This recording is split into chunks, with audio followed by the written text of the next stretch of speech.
de construction. Je voudrais d'abord me présenter à la face de la population, pour ceux qui me connaissent et bien sûr pour ceux qui ne me connaissent pas. Je m'appelle ingénieur Bertin Kilolo. Je suis en fait un ingénieur en construction industrielle, chercheur en mécanique de sol, et merci pour être venu trouver les réponses ou soit des petites solutions comparativement à ce qui se passe dans la ville de Kalemi en termes de débordement de eaux de pluie et les remontées du niveau du lac qui aujourd'hui est en train de créer de sérieux problèmes dans les agglomérations.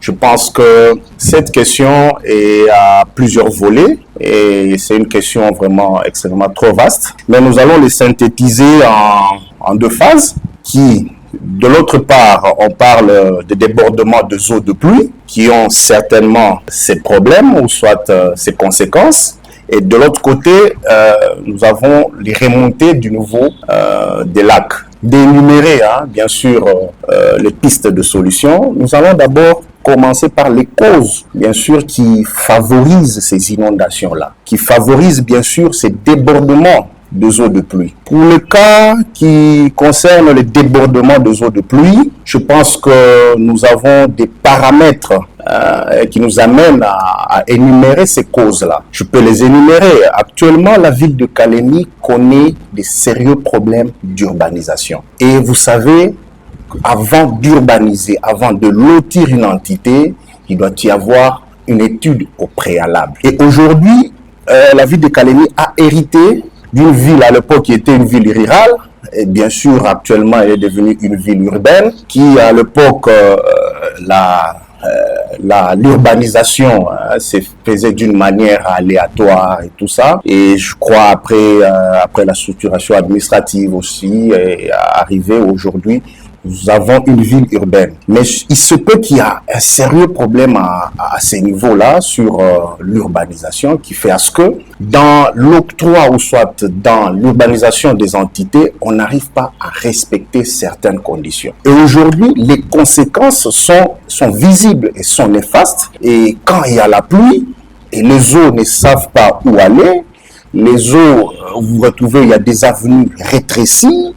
Pourquoi? Parce que certaines conditions n'ont pas été respectées. Mais allons beaucoup plus tout droit au but. Pour ce qui est de causes de débordement de pluie, pratique et technique en même temps. Pour évacuer les eaux de pluie, ça demande un réseau d'assainissement, c'est-à-dire un réseau d'évacuation. Est-ce que ça existe? Est-ce que c'est construit? Sur ce qui est là actuellement, ce sont des réseaux d'assainissement qui ne fonctionnent pas. Ou en termes techniques, on parle de l'ouvrabilité des caniveaux. Les caniveaux n'arrivent pas à fonctionner. Les caniveaux n'arrivent pas à contenir les quantités d'eau pour pouvoir les évacuer. Alors, quand il y a une forte pluie, la quantité d'eau à évacuer arrive dans des caniveaux avec des sections non acceptables et allez-y comprendre, il y aura toujours débordement. Le deuxième paramètre, quoique à certains endroits nous avons des caniveaux à grande section, mais n'arrive pas à écouler une certaine quantité. Il revient à cette population où il y a des immondices, la facilité ou soit l'écoulement de ces eaux vers les exutoires. Alors, il y a plusieurs problèmes qu'aujourd'hui, si on arrive à les étaler, on va prendre cette émission pendant plusieurs minutes et que aujourd'hui, nous sommes en face d'un problème. Le problème, il est là. Le problème, il est là plutôt. Et à cet instant, nous devons chercher des pistes de solutions. Donc, nous ne devons pas être là pour d'énumérer des problèmes. Voilà, le problème de l'urbanisation, il est là. Et la ville a été urbanisée à la hauteur que nous sommes en train de avoir. Mais quelles sont les solutions pour y en arriver? Je pense que les solutions doivent être techniques, c'est-à-dire les autorités en place doivent consulter les professionnels à pouvoir étudier certains paramètres. Alors qu'on nous évite un peu ces techniques-là empiriques. Ça veut dire, d'un bon matin, on se réveille, on crée un projet, non, on veut évacuer les eaux. Ici, par exemple, au niveau du Kisebwe, les eaux débordent à chaque fois qu'il y a pluie. Voilà, sans étude au préalable, on jette, on y met des moyens, on construit des caniveaux. Et à la fin, à la prochaine saison de pluie, le problème persiste. Je pense qu'on doit commencer en amont, faire une étude. Cette étude consiste à faire quoi? Techniquement, je pense que nous devons d'abord identifier ou soit localiser le bassin versant. Le bassin versant nous permet d'étudier le sens d'écoulement des eaux. On les délimite, n'est-ce pas? Et à ce niveau-là, dès qu'on connaît le sens d'écoulement des eaux, dès qu'on répertorie tous les ruisseaux et tous les paramètres qui liés à quantité de eau de pluie, à ce moment-là, il y a certaines données qui vont nous permettre maintenant de faire un plan d'assainissement. De ce plan d'assainissement va ressortir les canaux d'évacuation. Et ces canaux doivent être dimensionnés. Dimensionner, ça veut dire quoi? Dimensionner, c'est déterminer, en fait, les dimensions pouvant, capables de contenir cette quantité d'eau et de les évacuer vers l'exutoire. Pour ce qui est de la ville de Kalemi, le seul exutoire qui existe, c'est le lac Tanganyika. Ça revient, on est même sur nous, en tant que technicien, faire une étude minutieuse et précise. À ce moment-là, on pourra donner des solutions par rapport à ça. Donc, en globalité, je pourrais dire il y a un problème d'urbanisation. À cela, il faudra ajouter que la pluviométrie, à une certaine période où nous assistons à une période où il y a une forte pluviométrie. Il y a, à l'époque, je pense qu'il y a des données pluviométriques livrées par la RVA qui a un pluviomètre qui détermine ça, et c'est sur base de ça ça nous donne des éléments pour savoir que dans les conditions la plus défavorable, les quantités d'eau qui tombent successivement sur le sol, et sur ces derniers nous enlevons les eaux qui peuvent précipiter, et cette quantité d'eau est évaluée en termes de débit, en termes de volume, et c'est sur base de ça que ça va nous donner des éléments pour pouvoir dimensionner les caniveaux qui vont successivement évacuer. Mais là, nous risquons de rencontrer un autre problème. Le problème est que l'urbanisation qui date depuis 1960-50 et l'urbanisation actuelle, il y a une confusion, parce que si on interroge l'histoire, la ville de Kalemi a été toutes ces canalisations en termes de réseau d'évacuation des eaux, ça existait, et que il se peut que après des années jusqu'à nos jours, il y a obstruction de ces canaux d'évacuation. Et aujourd'hui, si on prend le plan urbanistique des années passées et le plan urbanistique actuel et qu'on arrive à les superposer, vous allez rencontrer qu'il y a certaines maisons qui se sont érigées sur des canaux d'évacuation. Et là, nous devons quand même se dire à un certain niveau, nous sommes responsables de ce que nous sommes en train de vivre actuellement. Mais qu'à cela ne tienne, la solution, elle est là. La solution, elle est là, mais il faudra mettre le moyen, il faudra mettre le moyen financier, bien sûr, mais aussi mettre le moyen intellectuel qui pourra étudier ce phénomène et le décanter une fois pour toutes et éviter de voir ce que nous sommes en train de voir actuellement. Et j'aborde directement le deuxième paramètre, qui est un paramètre que je vais estimer en termes de un paramètre d'état. C'est-à-dire ça varie en fonction d'état. C'est le paramètre là, c'est la remontée du niveau du lac Tanganyika. Je pense que ça fait maintenant 3 ans où nous assistons à une forte pluviométrie, et cette forte pluviométrie influe sur la remontée du niveau du lac. Et on sait que le lac n'a qu'un seul exutoire, où le lac libère une certaine quantité d'eau, qu'on estime en termes techniques, quand on veut faire le bilan hydrologique, qu'on estime la perte d'eau au niveau du lac. C'est la rivière Lukuga. Et si on interroge l'histoire, la même histoire ici, en 1940, il y a un document, les géologues belges ont réussi à étudier sur la stabilité du niveau du lac. À cette époque-là, ils ont donné des causes qui peuvent amener que le lac Tanganyika puisse déborder. Parmi les causes qu'ils ont énumérées, vous savez, le lac Tanganyika a plusieurs affluents, c'est-à-dire des rivières qui se jettent directement dans le lac Tanganyika. Et ils approvisionnent le lac Tanganyika en eau. Mais pas seulement en eau, mais bien sûr en sédiments solides qui viennent successivement se superposer dans le bassin hydrologique du lac lac Tanganyika. Alors, il se peut qu'à l'époque, selon les documents, certains documents à notre possession, il se peut qu'à l'époque, les Belges ont trouvé des solutions en disant, pour stabiliser le niveau du lac Tanganyika, pour que le lac Tanganyika ne déborde pas, nous devons travailler sur les pertes au niveau de l'exutoire, c'est-à-dire au niveau de la rivière Lukuga. C'est ainsi que le document parle en 1938 et en 1940 qu'il y a eu dragage au niveau de la rivière Lukuga. Ça veut dire qu'ils ont dragué la rivière Lukuga, ils ont augmenté la section de la rivière Lukuga, et si vous savez, si vous augmentez la section, vous augmentez aussi le débit d'écoulement de ces eaux-là. Ce qui fait qu'après 3 ans d'observation, le niveau du lac est passé de la cote de 783 mètres à 777 mètres après 3 ans. Allez-y comprendre en termes de quantité.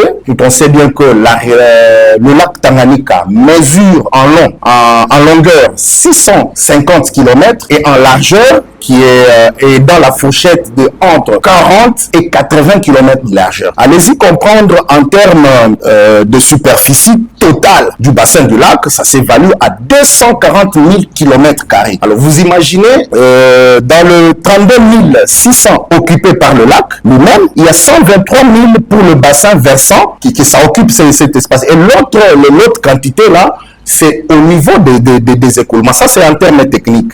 Maintenant, les Belges, à l'époque, ils se sont dit, pour stabiliser le niveau du lac, quels sont les paramètres que nous devons beaucoup plus toucher? Alors, ça nous a conduit à étudier la variation de son niveau, n'est-ce pas? Ou carrément, en termes techniques, ce qu'on appelle le bilan hydrologique. Dans ce bilan hydrologique, ils font appel à quels paramètres? Il y a la précipitation. La précipitation, ça veut dire quoi pour faire comprendre à la population? C'est la quantité d'eau qui s'infiltre dans le sol. C'est-à-dire, avant que les eaux ruissellent, il y a une partie qui tombe, il y a une partie qui s'infiltre, et lorsque le sol est saturé, il y a une partie qui s'écoule. C'est ce que nous voyons qui crée des inondations. Le deuxième paramètre, c'est l'évaporation, n'est-ce pas? Dans le lac, il y a la chaleur, n'est-ce pas, qui favorise l'évaporation. Et cette évaporation a une certaine quantité des eaux qui s'évaporent dans la nature. Bien sûr, dans la saison des pluies, c'est ce qui crée même la condensation qui nous amène la pluie. Le troisième paramètre, c'est l'écoulement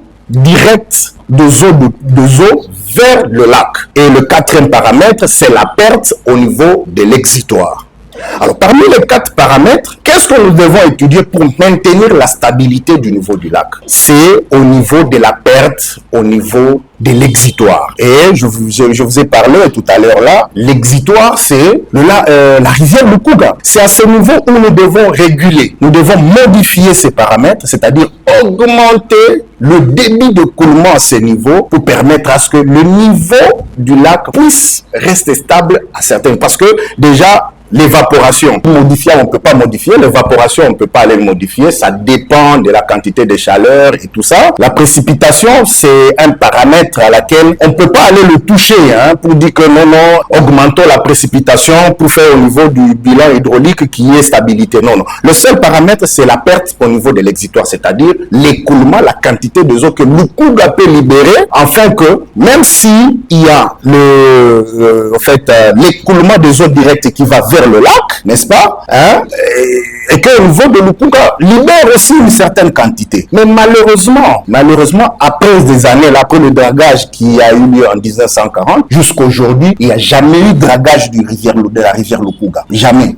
Estimé de 1940 jusqu'en 2024, il y a combien d'années? Maintenant, qu'est-ce qui se passe? Toutes les rivières qui se jettent successivement dans le lac Tanganyika amènent des sédiments. Les sédiments, c'est quoi? Ce sont des sables qui se superposent successivement dans le bassin hydrologique du lac Tanganyika. Ces sédiments occupent un certain volume considérable, ce qui diminue la section du bassin hydrologique, et quand viendra la période où il y a une forte pluviométrie, les eaux ne peuvent que déborder. Et surtout, au niveau de l'exutoire, au niveau de la perte des eaux, il y a cette diminution de la section de la rivière Lukuga par le biais, par exemple, de la végétation.